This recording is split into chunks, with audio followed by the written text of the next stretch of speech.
আসলে আজকে একটা সমস্যার মধ্যে পড়া গেছে, কারণ এমন একটা কনভোকেশনে আসলাম, যাদেরকে সার্টিফিকেট দিচ্ছি তাদের চেহারা কিছুই দেখছি না, একেবারে অন্ধকার। আসলে কোনো বক্তা যদি বক্তৃতা দেয়, অডিয়েন্সের চেহারা দেখা বোঝা যায় তার বক্তব্যটা তারা গ্রহণ করছে না রিজেক্ট করছে।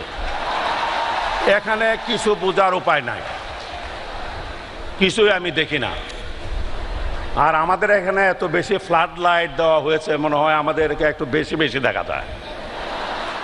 এটা হলো আলো আর আধারের একটা খেলা, এই অবস্থা। বিষয়টা হলো, আমি এই লিখিত বক্তব্য তো একটা আনছি, এটা প্রায় শেষই হয়ে গেছে, আর সামান্য রয়েছে। এর বাইরেও আমি কিছু বলতে চাই। এটা হলো, আমার নিজের কাছে অবাক লাগে, কারণ আমি ঢাকা বিশ্ববিদ্যালয়ের চ্যান্সেলর।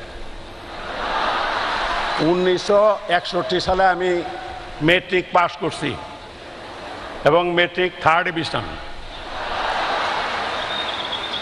আর আইএ পাস করছি, এটা তো এক সাবজেক্ট, অর্থ লজিকে রেফার্ড। ঢাকা বিশ্ববিদ্যালয়ে যখন আসলাম ভর্তি হওয়ার জন্য,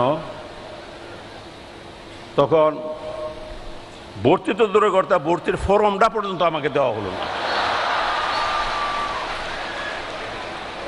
বন্ধু বান্ধব অনেকে তো ভর্তি হলো, আর ছাত্র রাজনীতির সঙ্গে তো ওই সময় তো আমি যুক্ত। তখন যখন এখানে ভর্তি হইতে পারলাম না, বাধ্য হয়ে আবার নিজ জেলা দয়াল গুরু কৃপায় গুরুদয়াল কলেজে ভর্তির সুযোগ পেয়ে গেলাম। তবে 61 সালে আয় বৃদ্ধি আন্দোলন থেকে শুরু করে বিভিন্ন আন্দোলন সংগ্রাম, যেহেতু আমরা ঢাকা বিশ্ববিদ্যালয়কে অনুসরণ করতাম, যার জন্য প্রায়ই ঢাকা আসতাম এবং বিভিন্ন হলে রাত্রিও যাপন করতাম। এমন কোনো হল নাই তখনকার যা ছিল যে হলের মধ্যে ঢুকি নাই বা থাকি নাই। অবশ্য রুকে হলে ঢুকি নাই, থাকিও নাই, ওই সুযোগ ছিল না। তবে রুকেয়া হলের আশেপাশে ঘোরাঘুরি করছে কম না।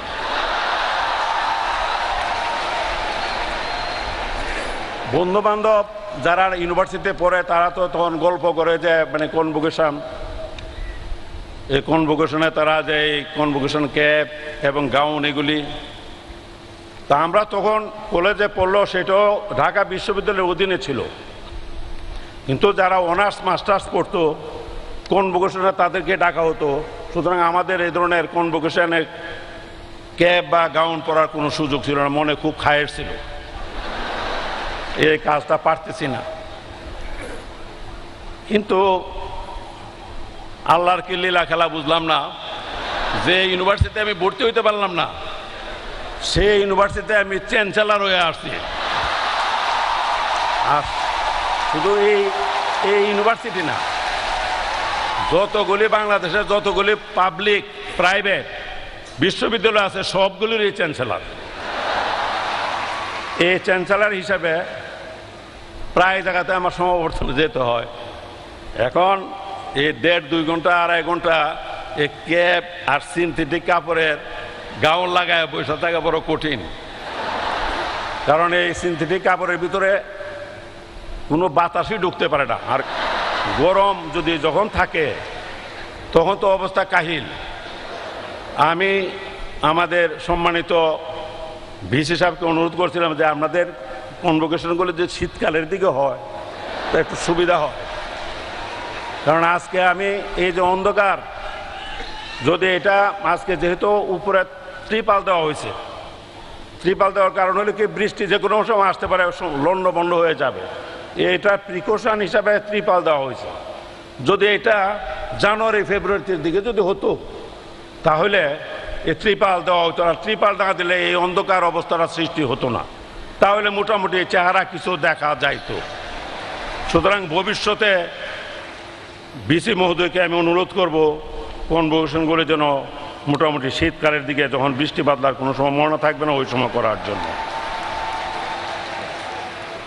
আমি ছাত্র রাজনীতি করছি এবং একটা তদানীন্তন কিশোরগঞ্জ মহকুমার একটা ছাত্র সংগঠনের প্রতিষ্ঠাতা সভাপতি হিসাবেও আমি কাজ করেছি এবং গুরুদয়াল কলেজে আমি ভিপি জিএস ছিলাম নির্বাচিত। তখন ছাত্রদেরকে আমরা এমনভাবে চলছি, তাদের সঙ্গে এত ভালো ব্যবহার করছি যাতে এই ভিপিতে দাঁড়ালে জিএসে দাঁড়ালে যাতে আমার ভোট দেয়। আর ভালো ভালো ছাত্র যারা মেট্রিকে ফার্স্ট ডিভিশন পাইছে বা ইন্টারমিডিয়েট ভালো রেজাল্ট করছে এদেরকে রিকোয়েস্ট করতাম যে আমাদের দলে করা, তারা একটু রাজনীতি থেকে একটু দূরে থাকতে চায়। তখন তাকে দুর্বল করার সময় এমনও খবর রাখছি, অনেক সময় খবর পেলাম একজন ফার্স্ট ডিভিশন মেট্রিক পাস হচ্ছে, লজিং থাকে, সে জ্বরে আক্রান্ত, তার জন্য ডাব কলা আনারস মানারস নিয়ে দেখতাম গেছি। অর্থাৎ তাকে দুর্বল করা যাতে আমার দলের সঙ্গে সম্পৃক্ত হয়। এইভাবে সাধারণ ছেলেদেরকে, তারা যখন সাধারণ ছেলেরা যখন কলেজে ভর্তি হওয়ার জন্য আসতো তখন তাদের ফর্ম পর্যন্ত পরীক্ষা মানে ভর্তি ফর্মগুলি ফিল আপ করে দিছি। প্রথম তারা বুঝতো না, নিজেরা এসে ফর্ম ফিল আপ করে দিছি। এইভাবে সাধারণ ছেলেদের সঙ্গে সম্পৃক্ত হয়েছি যাতে তারা আমাকে ভালোবাসে, আমার সংগঠন করে, আমাকে ভোট দাঁড়ালে ভোটে দেয়, আমার প্যানেলকে ভোট দেয়, এই ধরনের ভাবে চেষ্টা করছি। কিন্তু এখন কি হয়েছে বুঝি না। এখন নিজের কথা আর কি বলবো, মানে সব কাজ একটা অগ্রিম করে ফেলছি। তো মেট্রিক পাস ইন্টারমিডিয়েট পরীক্ষা দিয়েই ইনশাল্লাহ বিয়া কাম করে লেছি, বিয়ে করে ফেলছি। এখন বিশ্ববিদ্যালয়ের অনেক ছাত্র সংগঠনের শুনি ছাত্র নেতাদের প্রেসিডেন্ট সেক্রেটারি বা বড় বড় পদে যারা আছে তারা বয়সটাকে 45 থেকে 50, মানে 45 থেকে 50 যদি হয় তাদের বয়স, যারা ছাত্র নেতা, তাহলে আমি তো 20 বছর বয়সে বিয়ে করছি, না আমি আর্লি করছি। তবে মানে 25-26 বছর তো মোটামুটি একটা বিয়ার বয়স বলা যায়। তো 25 বছর বয়সে যদি একটা লোক বিয়া করে তো 50 বছর হলে তো তার একটা ছেলে, 21-22 বছরের একটা ছেলে তারই থাকবে, ওই ছেলেই তো ইউনিভার্সিটিতে পড়ার কথা।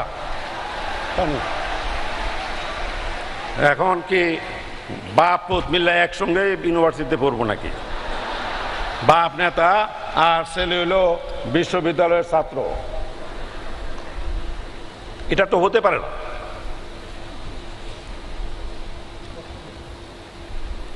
এই যে তারা যাতে ইউনিভার্সিটির রেগুলার স্টুডেন্ট যারা সত্যিকারভাবে যারা ছাত্র, তারা যাতে ছাত্র নেতৃত্বে থাকে।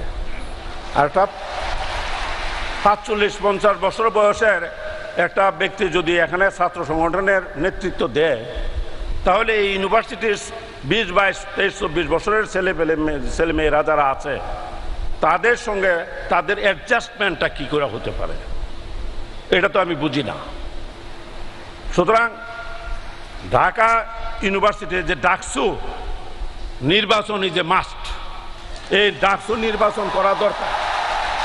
ডাকসু নির্বাচন যদি না হয় তাহলে মানে ভবিষ্যৎ নেতৃত্ব এই দেশের জন্য একটা শূন্যতার সৃষ্টি হয়ে যাবে। অবশ্য কেউ এ কথা বলতে পারেন যে 20-25 বছর বিয়া না করে, যেমন আমাদের এই 2 বছর আগে আমাদের মাননীয় রেলমন্ত্রী বিয়া করছে 65 বছর বয়সে। আবার কেউ যদি ওই এক্সাম্পল দেয় যে রেলমন্ত্রী তো 65 বছর বয়সে বিয়া করছে, এটাও ঠিক, এইটা খুবই রেয়ার কেস। এখন সব কিছুই সময়ে ভালো, অসময়ে কোনো জিনিসই ভালো হতে পারে না। এমনকি আমাদের যে মৌসুমি ফল, যেমন আমাদের এখানে বলে যে 12 মায়া কাঁঠাল, এটাও আছে, কিন্তু এই বৈশাখ জ্যৈষ্ঠ আষাঢ় মাসের যে কাঁঠাল, এই কাঁঠাল যে মজা লাগে, কার্তিক মাস অগ্রহায়ণ মাস আশ্বিন মাসের কাঁঠাল সে মজা লাগে না, এটাও মনে রাখতে হবে। সুতরাং আমার অবশ্য ইতিহাস সবই অন্যরকম। 61 সালে মেট্রিক পাস করলে 65 সালে বিএ পাস করার কথা ছিল, এই বিএ পাস করলাম 68 সালে, ওই 69 সালে, অর্থাৎ 4 বছরের জায়গায় প্রায় 8 বছরের লাগা গেল।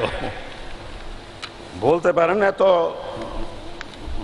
ছাত্র খারাপ ছিলাম এটা ঠিকই, পাশাপাশি শুধু ছাত্র খারাপ ছিলাম এই কথা বললো ঠিক হবে না, কারণ 2 বার পরীক্ষা দিতে পারি নাই, পরীক্ষার সময় জেলে বন্দি থাকতে হইয়াছে। এটারও একটা কাহিনী আছে। যখন নাকি বিএ পাস করতেই পারি না, তখন আত্মীয় স্বজন বন্ধু বান্ধব বাড়িতে গেল একই কথা, যে বিএ পাস কবে হইব, কি ব্যাপারটা বা এই উত্তর দিতে দিতে আর ভালো লাগে না। পরে একটা চিন্তা করে ভাবলাম যে তখন আইয়ুব খান মুনায়েম খাঁর বিরুদ্ধে আন্দোলন করতেছি, আন্দোলন তুঙ্গে। পরে এক জনসভার মধ্যে, কিশোরগঞ্জে বিরাট জনসভা স্টেডিয়ামে, সেখানে বক্তৃতার মধ্যে ভাই সব ভাইয়ের আমার, যতদিন পর্যন্ত স্বৈরাচার আইয়ুব খান মুনায়েম খানকে উৎখাত করতে না পারবো, ততদিন পর্যন্ত আমি বিএ পাস করতে চাই না। প্রায় 70-80 হাজার জনতা ছিল মাঠের মধ্যে, সবাই করতালি দিল, জায়গা একটা সার্টিফিকেট পেয়ে গেলাম। এরপরে আমার আর কেউ বিএ পাস কবে হইব না এই তা নিয়ে আর কেউ কথা বলে নাই। এই একটা অবস্থার মধ্যে আজকে একটু আমার গলাটা বসে গেছে গা, নাহলে আর কথাবার্তা আরো অনেক কিছু বলতাম। যাই হোক, আর কথা বলাতে চাই না। আপনারা ভবিষ্যতে যদি আপনাদের এখানে আসার সুযোগ সৌভাগ্য হয়, তাহলে কথা আসলে লিখিত বক্তব্য যারা ভালো ভালো কথা লিখছি, কষ্ট করে লিখছি, আমার অফিসের কর্মকর্তারাও আমাকে সহযোগিতা করছে, কিন্তু এই মনের কথা সব কিছু লেখা বড় কঠিন।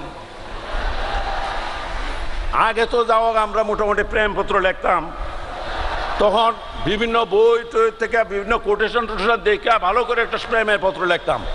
আর এখন প্রেমপত্র লেখা বন্ধ হয়ে গেছে, কারণ এখন সব মেসেজ, মানে যে মেসেজ দিয়ে পাঠায় দিয়ে ওই সব কথা শেষ। আমার মনে হয় যে মুহূর্তে আর প্রেমপত্র লেখাও কিন্তু একটা সাহিত্য, একটা আর্ট ছিল, এটা গেছে। যাই হোক, আমি শেষ করে ফেলতেছি। প্রিয় গ্রাজুয়েটগণ,